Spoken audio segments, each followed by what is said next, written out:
Hey everyone, welcome back. Hope you're having a fantastic day so far. So, over the past few years, there has been a bill in Congress that, despite widespread support, so among both Republicans and Democrats, has been bipartisan. It has been held up and not been voted on. And if this bill were to pass, it would increase benefits for millions of beneficiaries by hundreds of dollars every single month. We were going to be going over the bill and why it might finally be voted on very, very soon and who it would impact. But before we go ahead and dive into the main content of today's video, if you would like to receive up to $200 in free stock, in a pinned comment below, I will be leaving a link to Robinhood. All you have to do is once you click on that link is just sign up for a free account and then simply link your bank account. You do not even have to make an opening deposit. At that point in time, Robinhood will be sending you one free stock worth all the way up to $200. And if you'd rather just have the cash, all you have to do is once you receive the free stock is just sell for what it's worth and then transfer the cash value right back to your bank account. Okay, so diving right into today's video, and before we dive into the bill that if passed would increase benefits for millions of beneficiaries by hundreds of dollars every single month. First off, we're going to be going over a lesser known bill in Congress. Well, it's not yet a bill. It's more so known as just a quote big idea end quote led by Bill Cassidy. It is also bipartisan. The idea here is to keep these Social Security programs solvent for a longer period of time. We have bills in Congress and ideas by Democrats. We've had different ideas by Republicans. But the whole idea here is to bring a group together, both Democrats and Republicans working together to come up with some sort of solution. That way, there's actually a decent chance of a bill actually passing through Congress and ensuring that Social Security stays solvent for a longer period of time and that we don't have to have these big benefit cuts across the board that say like 10 years from now if nothing actually gets done. So this is led by Bill Cassidy, also Angus King, and then other Democrats and Republicans across the aisle working together. So we're going to be going over what he's saying here in this recent article from today. So it says, as reports continue to cover the shrinking viability of Social Security, and working Americans continue to worry about their ability to rely on government-run retirement programs, U.S. Senator Bill Cassidy, ranking member of the Senate Committee on Health, Education, Labor, and Pensions, discussed the bipartisan, quote, big idea, unquote, to save Social Security in remarks to the Ripon Society on Thursday morning. He said, what we would do is set up an investment fund separate from Social Security. We put $1.5 trillion in it over 5 years, and it is invested in our nation's economy just like the Canadians do. It's what the Norwegians do. It's what the Japanese do. It's what everybody does. So basically, by the nation's economy, he's talking about the stock market, basically more or less like the S&P 500. And you might think, well, that's dangerous, isn't it? Maybe it could lose money. Well, actually, if you look at the S&P 500 over the last 100 years, on average, it's actually gained 8 to 10%, whereas right now, the money that's right in the Social Security Trust Fund, which would still be held separate, is only put in like treasuries and bonds, which is only going to yield like 1 to 2%. So the money that we're putting in there is way less than what the cost of living adjustments are given out. So that's pretty much one of the big reasons why the trust fund is going to be going insolvent, along with the fact, of course, there are fewer workers now paying into the system compared to the people who actually are collecting benefits. Now, the article goes on to say that Cassidy, who has long taken a bipartisan approach, crafting a fiscally sound plan to save Social Security, then described the projected financial success of the big idea. He said any proceeds over the next 60 to 75 years would flow back into it. It would be held in escrow. We would repeal the law saying that you must cut benefits, but we would use this escrow to offset the borrowing required to pay those promised benefits. That takes care of at least 70% of the long-term unfunded accrued liability. Along the way, we can actually increase benefits. So that would be a great thing there if this program was such a success where they can actually increase benefits more than what the cost of living adjustment is even given out. If that happens to be the case, this would be a great idea. And I think that Republicans and Democrats alike could get on board with something like this.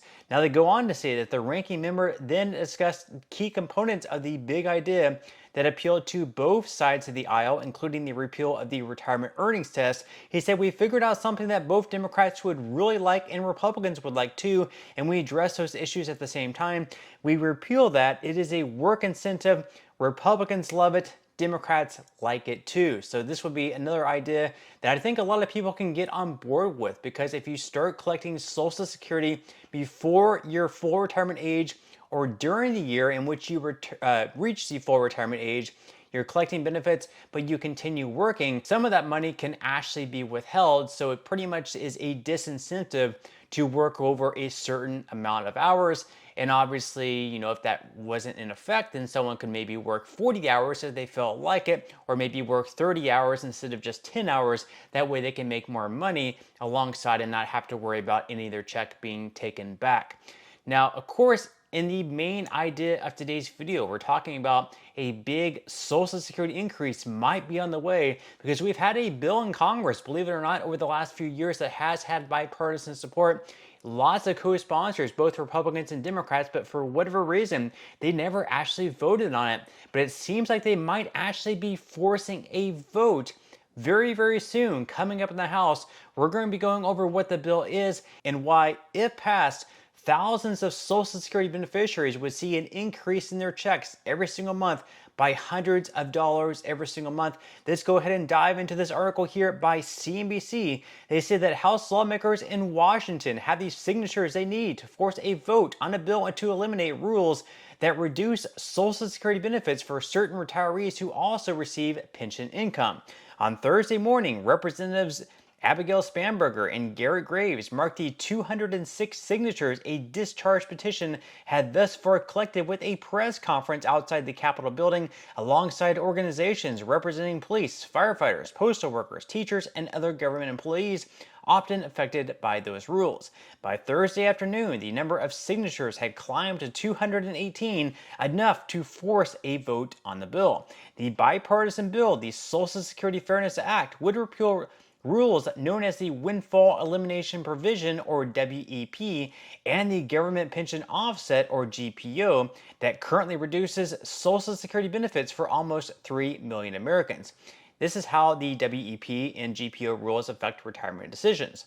So the Windfall Elimination Provision reduces Social Security benefits for individuals who receive pension income from public roles that did not contribute to Social Security payroll taxes, but who also paid into the program and qualify for benefits through other work. So think of it for like an example, maybe a teacher, maybe someone before they got into teaching or before they became a firefighter. Let's say they worked a private sector job. Maybe they worked at like Bank of America, for example. They worked at Bank of America for 10 years. They paid into the Social Security system over 10 years.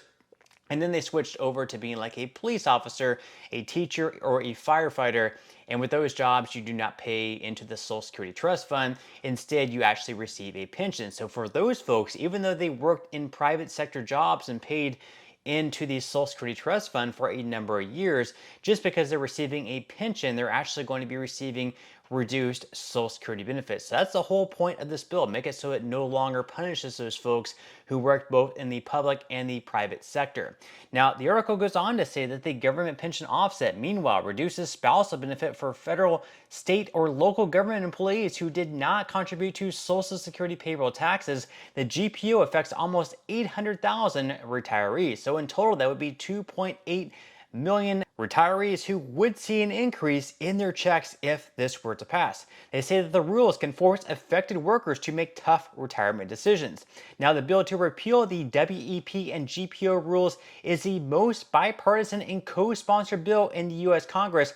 It's what Greg Landsman, a Democrat in Ohio, said on Thursday. The House version of the bill currently has 327 co-sponsors, and if the bill is put up for a vote in the House, it may pass according to experts. Then it would go on to the Senate, where the bill currently has 62 co-sponsors. And of course, in the Senate, for a bill to pass, it needs at least 60 votes. With the 62 co-sponsors, if all the co-sponsors vote in approval of the bill, obviously it would pass. Now, they go on to say that while experts agree the WEP and GPO rules could be adjusted to be fairer, some say eliminating them altogether may not be the answer. The Congressional Budget Office has estimated the move would cost around $196 billion over 10 years. Social Security already faces a trust fund shortfall, with the program's combined funds projected to run out in 2035, when 83% of benefits will be payable. Others have voiced concerns that repealing the rules would result in a more generous income replacement formula for workers with combined public and private work compared with others who contribute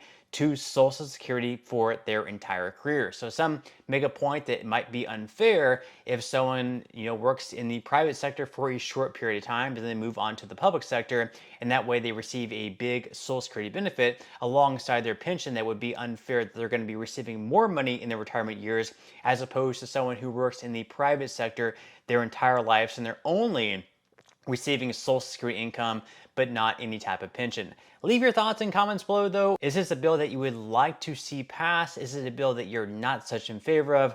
Leave your thoughts and comments below. I would definitely love to read them, but that's all we have for today's video. I certainly hope you enjoyed and found value out of it. If you did, again, I would greatly appreciate if you could give this video a like, consider subscribing to my channel if you have not already, and I will see you in the next video.